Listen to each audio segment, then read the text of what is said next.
Right. Pentapati Pullarao గారు, ఏం జరగబోతోంది? ఆల్రెడీ మాజీ ముఖ్యమంత్రి టీడీపీ అధినేత చంద్రబాబు నాయుడుకు ఢిల్లీ పిలుపొచ్చిందంటున్నారు. రేపు ఆయన ఢిల్లీ బయలుదేరుతున్నారు. ప్రధాన టార్గెట్ పొత్తులే అని చెప్తున్నారు. అక్కడ వాతావరణం ఏంటి, ఏం జరగచ్చు సార్? ఒకటి ముఖ్యంగా ఇప్పుడు ఎవరైనా బీజేపీతో పొత్తు పెట్టుకోకపోతే వాళ్ళు నష్టపోతారు. ఇప్పుడైతే నరేంద్ర మోడీ గారు 400 సీట్లు వచ్చేస్తాయి, 500 వస్తాయని ఒప్పుకోను, కానీ మెజారిటీ రావడానికి మంచి అవకాశం ఉన్నది. కాబట్టి రాబోయే గవర్నమెంట్ ఆయన అవ్వబోతుందని అందరూ అనుకుంటున్నారు చాలా మంది. దానివల్ల ఆయన ఎందుకు పొత్తు పెట్టుకోబోడు? చంద్రబాబు నాయుడు పొత్తు పెట్టుకోకుండా ఎలక్షన్కి వెళ్ళి ఓడిపోతే ఆయన పరిస్థితి ఏంటి? గెలిస్తే ఆయన పరిస్థితి ఏంటి?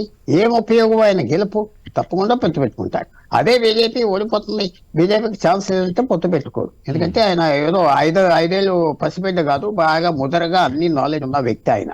అందువల్ల పొత్తు పెట్టుకుంటాడు, వెళ్తున్నాడు. తప్పకుండా పొత్తు కూడా కుదురుతాడు. బీజేపీ కూడా పొత్తు అవసరం. అన్ని రాష్ట్రాల్లో పొత్తు కావాలి, ఓట్స్ కావాలి. ఆంధ్రప్రదేశ్లో పొత్తు ఉంటే కానీ జరగదు. మీరు చిన్న పాయింట్ అన్నారు, మీ ఇంట్రడక్షన్ లో నేను విన్నాను, పొత్తుకి బీజేపీ పొత్తులో ఉంటే మైనారిటీస్ ఓట్ వేయరేమో అని. అయితే పొత్తులో లేకపోతే వేస్తారా? అది లేదు కదా. మనం మీరే ఇంకో మాట అన్నారు, మైనారిటీస్ ఎక్కువ జగన్మోహన్ రెడ్డితో ఉన్నట్టుగా ఉన్నారు. తర్వాత మారిపోతారా వేరే విషయం. కానీ బీజేపీతో పొత్తు పెట్టుకుంటే పొత్తు లేకుండా వేస్తారా? 100కి 5, 10. సో ఆ క్యాల్కులేషన్ పని చేయదు. పొత్తు ఉన్నా లేకపోయినా బీజేపీ ఎంత తీసుకొస్తుంది టేబుల్ కి? వాళ్ళ బలం ఏంటి? ఆర్గనైజేషన్ వాళ్ళ బలం పబ్లిసిటీ, వాళ్ళ బలం కొన్ని ఉన్నాయి. మంచి ఆర్గనైజేషన్ తక్కువ అది చూసుకోవాలి. కానీ మనం వీళ్ళతో పెట్టుకుంటే వాడు ఓటు ఏంటంటే, వీళ్ళతో పెట్టుకోకపోతే ఓటు వేస్తాడా? ఏడు కదా. సో బీజేపీతో పొత్తు వాళ్ళకేం నష్టం కాదు. బీజేపీకి లాభం, జనసేనకి పవన్ కళ్యాణ్కి లాభం, చంద్రబాబుకి లాభం. ఎంతైనా లాభం ఎంత ఉంటుంది అది మనం చెప్పలేం. సో తప్పకుండా ఫైనల్ గా ఏంటంటే పొత్తు ఉంటుంది. బీజేపీకి కావాలి, జనసేనకి కావాలి, చంద్రబాబు నాయుడుకి కావాలి.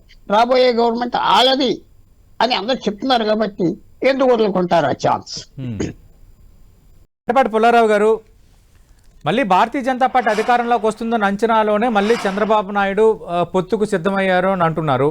అంటే కేవలం ఇది వన్ సైడ్ లవ్వా, లేదంటే భారతీయ జనతా పార్టీ కూడా టీడీపీ జనసేనతో కలిపి వెళ్ళటం అనేది వైస్ వర్సా, అంటే ద్విప్రయోజనాలు నెరవేరుతాయన్న ఆలోచన కూడా ఉండి ఉండొచ్చా? పూర్తిగా.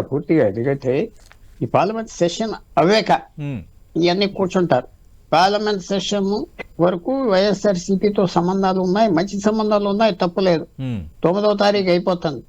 ఈయన రేపు వస్తున్నాడు, ఈయన మీద కూర్చుంటున్నారు. 9 పవన్ కళ్యాణ్ వస్తున్నాడు అంటే దానికి లింక్. సెషన్ అయిపోగానే ఇంకా సంబంధం తెగిపోయింది. తర్వాత ఏంటంటే భారతీయ జనతా పార్టీ ఈ 25 ఎంపీల్లో ఒంటరిగా పోటీ చేస్తే ఓట్ పర్సెంటేజ్ పెరుగుతుంది. ఆ లీడర్స్ మీద నాకు మంచి రెస్పెక్ట్ ఉన్నది. నేను ఎప్పుడు చెప్తున్నా, మంచి లీడర్షిప్ ఉన్నది ప్రతి జిల్లాలో, ప్రతి టౌన్ లో. కానీ ఓట్స్ రావాలి కదా, అందువల్ల పొత్తు కావాలి. అది 25 సీట్లలో వదిలేసుకుంటారా? 25 సీట్లలో 0 వచ్చినా పర్వాలేదా? తమిళనాడులో 4, 6 అంటున్నారు రఘు గారు, ఒప్పుకుందాం. అక్కడేదో 4 రాకపోతే 100 సీట్లలో ఇవాళ 4 సీట్లు ఉన్నాయి. తమిళనాడు, కేరళ, ఆంధ్ర, తెలంగాణ 100 సీట్లు 4 ఉన్నాయి. ఇది చాలా చిన్న విషయం కాదు. 543లో 100 తీసేస్తే ఎంత? 443. సో ఇక్కడ పెంచుకోవాలి. వాళ్ళు తప్పకుండా పెంచుకుంటారు. ఈ సెషన్ అయిపోయాక కూర్చుంటారు. నేను ఎప్పటి నుంచో ఇలాంటి షోస్ లో చెప్తా వస్తున్నాను. సెషన్ అయిపోతుంది కదా, అది ముహూర్తం లేదు. ఇద్దరికీ లాభం, ఇద్దరికీ అవసరం. పాలిటిక్స్ లో ఎవరు పర్మనెంట్ ఫ్రెండ్స్ ఎవరు లేరు. ఎవరు అవసరం వాళ్ళది. అదేదో పెద్ద ఇవన్నీ అన్హోలీ ఫ్రెండ్స్ అన్నగాని, ఇది హోలీ ఫ్రెండ్స్ కాదు, ప్రాక్టికల్ ఫ్రెండ్షిప్. ప్రాక్టికల్ అది ఏమిటి వచ్చింది? జగన్మోహన్ రెడ్డి గారు బీజేపీకి అలయన్స్ ఆఫర్ చేయలేదు. ఆయన అలయన్స్ ఆఫర్ చేస్తే అసలు ఈ తత్తకం ఉండదు. ఆయన ఆఫర్ చేయలేదు. ఏదో ఈ ప్రిన్సిపల్ ఆ ప్రిన్సిపల్ అని. ఆయన తీసుకునే రిస్క్ ఏంటి? ఇవాళ ఒకవేళ ఆంధ్రప్రదేశ్ లో గవర్నమెంట్ వచ్చినా, ఆయన రాకపోయినా, వచ్చినా అక్కడ మోడీ వ్యతిరేకంగా ఉన్నాడంటే, మోడీ గెలిస్తే ఈయన అవసరం ఏముంటారు ఇంకా? జగన్మోహన్ రెడ్డి గారు మోడీ అది పెద్ద రిస్క్ ఆయన తీసుకుంటున్నాడు. జగన్మోహన్ రెడ్డి గారు ఆ రిస్క్ తీసే పని లేదు. చంద్రబాబు నాయుడికి, పవన్ కళ్యాణ్కి అధికారంలో లేరు. బీజేపీకి అడ్వాంటేజెస్ ఉన్నాయి. మోడీ మళ్ళీ పవర్లోకి వస్తాడు అది ఫీలింగ్ వచ్చేసాక ఇది తప్పదు. ఇద్దరికీ బెనిఫిట్ ఉన్నది. అది లాజికల్. పాలిటిక్స్ లో లాజికల్. మొన్న కూడా మనం ఏమంటున్నాం, ఉద్ధవ్ ఠాకరే శివసేన వాళ్ళు కూడా ఆ తప్పును ఏం చేయలేదు వాళ్ళు చేశారని మాట్లాడుతున్నారు. ఎందుకంటే ఆ విక్టరీ కనపడుతుంది. అది అవుతుందో అవదో నేను ఇంకా చెప్పట్లేదు. ఇంకా 65 రోజులు ఉన్నది, 70 రోజులు ఉన్నది ఎలక్షన్కి. ఎలా మారుతుంది, ప్రజల మైండ్ ఎలాగున్నది ఇంకా మనకు చెప్పలేము. ఎలక్షన్ అవ్వాలి కదా. కానీ ఆ టెండెన్సీ కనపడుతుంది కాబట్టి అందరూ స్నేహం కోరతారు. అదే బీజేపీ ఓడిపోతుంది బాగోలేదంటే ఇంకో రకమైన మాటలు, ఇంకో రకమైన ఫేస్లు ఆంధ్రప్రదేశ్ నుంచి కనపడము. అది మనం అర్థం చేసుకోవాల్సి. అంటే పుల్లారావు గారు, మరి అంటే ఈ నేపథ్యంలో చంద్రబాబు నాయుడు అవకాశవాది, పరిస్థితులకు తగ్గట్టుగా మారిపోతాడని అధికార వైఎస్ఆర్ కాంగ్రెస్ పార్టీ నుంచి మిగతా వాళ్ళందరూ ఎత్తు చూపడానికి ఒక అస్త్రం దొరకదు వాళ్ళకి? అది పెద్ద రాజకీయంలో అన్నారు ఆయన ఫ్రెండ్షిప్ లాయల్ ఫ్రెండ్షిప్ కాదు, ప్రాక్టికల్ ఫ్రెండ్షిప్ అని ప్రాక్టికల్ ఫ్రెండ్షిప్. ప్రాక్టికల్ లాయల్ ఏం కావాలి, టెంపరీ ఫ్రెండ్షిప్. మళ్ళీ రేపు ఓడిపోతే మళ్ళీ తెగో చేసుకుంటారు. బీజేపీ అధికారంలో రాకపోతే మళ్ళీ తప్పు చేస్తాను ఏదో రఘు గారు ఇంత లైఫ్ లో మళ్ళీ చేయను మళ్ళీ అనొచ్చు. అది ఏం పెద్ద ఇది వీళ్ళు మహాత్మా గాంధీ లేకపోతే మహాత్మా గాంధీ ఫాస్టింగ్ వెళ్ళిపోయి నా చచ్చిపోయినా పర్వాలేదన్న వాళ్ళు కాదు కదా. మనలాంటి సామాన్యమైన వ్యక్తులు పాలిటీషియన్స్ కాబట్టి కొంచెం బుర్ర పెద్దది ఉంటుంది, కొంచెం సర్వైవల్ ఎక్కువ ఆలోచిస్తారు. అది ప్రిన్సిపల్ అంటారు, ఇది ప్రిన్సిపల్ గా ఇది పట్టించుకోకర్లే, ప్రాక్టికల్ గా పోతారు. నరేంద్ర మోడీ స్టార్ ఇవాళ కొద్దిగా వెలుగుతుంది, అతనితో కూర్చున్నారు. అదే డిమ్ అయిపోతే 2018లో ఓడిపోతారు అనుకున్నారు. ఏదో రాజస్థాన్ ఆ 3 రాష్ట్రాలు పోయాక రాజస్థాన్, మధ్యప్రదేశ్, ఛత్తీస్గఢ్ డిసెంబర్లో పోయి ఈయన పని అయిపోయిందని అందరూ వచ్చేసారు కదా. అది అంతే. అప్పుడు అందరూ లేచిపోయారు కదా, ఇక అయిపోయిందని అవ్వలేడు. సో ఈసారి ఆ టెండెన్సీ లేదు. కానీ మళ్ళీ చెప్తున్నా, నేను ఎప్పుడు ఎలక్షన్స్ ప్రిడిక్ట్ చేయను, ఎందుకంటే ప్రజలు ఇంకా ఓటు వేయాలి కదా. సో బట్ ఆ టెండెన్సీ కనపడదు. ఆయన ధైర్యంగా కూడా పార్లమెంట్ లో నన్ను మాట్లాడటం, ఆయన చేయటం, ఒక రకమైన అపోజిషన్ అంతా డిమోరలైజ్ అయిపోయింది. ఇలా మాట్లాడేస్తున్నాడు ఏంటి అంటే నిజమేమో అని. సో దేర్ఫోర్ తప్పకుండా గెలిచే గుర్రం కావాలి కదా. మన వాళ్ళకి, తెలుగు వాళ్ళకి గెలిచే గుర్రం మీదే పెట్టేస్తారు. ఛాన్స్ తీసుకోరు, అసలు ఛాన్స్ తీసుకోరు.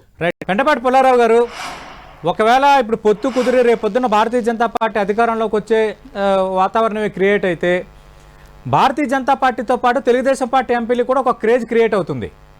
ఇప్పుడు ఈ పొత్తు కుదిరిన తర్వాత ఒకవేళ ఈ నేపథ్యంలో ఇక్కడ తెలుగుదేశం పార్టీ ఎంపీ స్థానాలకు పోటీ చేసే అభ్యర్థులు అలాగే ఎంపీ స్థానాలకు సంబంధించి కొంత క్రేజ్ పెరిగే అవకాశం ఉంటుందా? భారతీయ జనతా పార్టీ అధికారంలోకి వస్తుందని అందరూ అంటున్నారు. భారతీయ జనతా అందరూ అంటే 90% వస్తుంది అంటున్నారు. వచ్చేసింది అన్నది అంటలేదు. తప్పకుండా క్రేజ్ ఉంటుంది కదా. రేపు ఆయన గవర్నమెంట్ ఫామ్ చేస్తున్నాడు. ఇక్కడ ఏదో చంద్రబాబు నాయుడు గారు ఆయనతో పొత్తు లేదు, ఎంపీలు వచ్చారు, ఏం చేస్తారు? వారికి వాల్యూ ఏముంటుంది?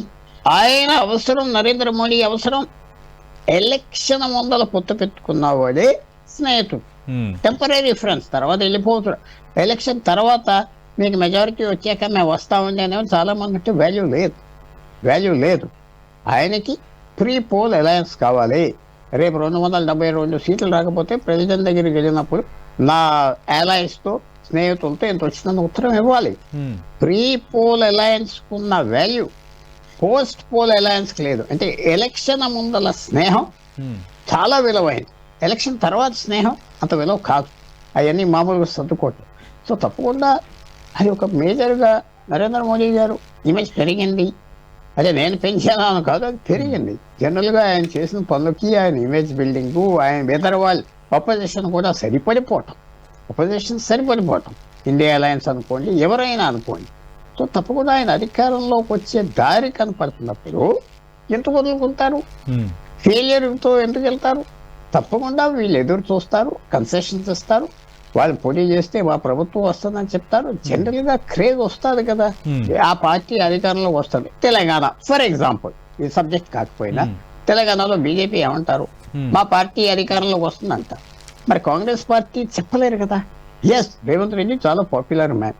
ఆయన ప్రధానమంత్రికి నిలబడితే ఆయనకి 7 చోట్ల 16 మంది 17 మంది ఎంపీస్ గా, అది ఆ అడ్వాంటేజ్ వస్తుంది కదా. తెలంగాణ అంటే ఎన్ని వేస్తారు తర్వాత వెళ్దాం. మా మనిషి ప్రధానమంత్రి అవుతున్నాడు, వేస్తారా ఓటు అంటారు. మిగతా పార్టీలు ప్రధానమంత్రి క్యాండిడేట్ ఏది, ఇక్కడ వేస్తే ఇక్కడే తింటానికి అని చెప్పుకుంటారు ప్రధానమంత్రి క్యాండిడేట్. తర్వాత నరేంద్ర మోడీ వచ్చినా రాకపోయినా, ఓట్లు రాకపోయినా తెలంగాణ చాలా ఫెమిలియర్ అవ్వాడు, ఆంధ్ర కూడా చాలా ఫెమిలియర్ అవ్వాడు, తిరుగుతా వస్తున్నాడు. అది మనం మర్చిపోకూడదు. మర్చిపోకూడదు. ఆయన పొలిటికల్గా ఏ రాష్ట్రాల్లో బలం లేదో ఆ రాష్ట్రాలు తిరుగుతున్నాడు. తెలంగాణ, ఆంధ్ర, తమిళనాడు, కేరళ ఫెమిలియర్ ఫిగర్ అయిపోయింది. 2014లో అంత ఫెమిలియర్ కాదు, తెలిసిన మొహం కాదు. 2019 ఇవాళ చాలా తిరుగుతున్నాడు కదా, ప్రజలకు తెలుసు కదా, వస్తున్నాడు మన ఓటు వేయలేదు.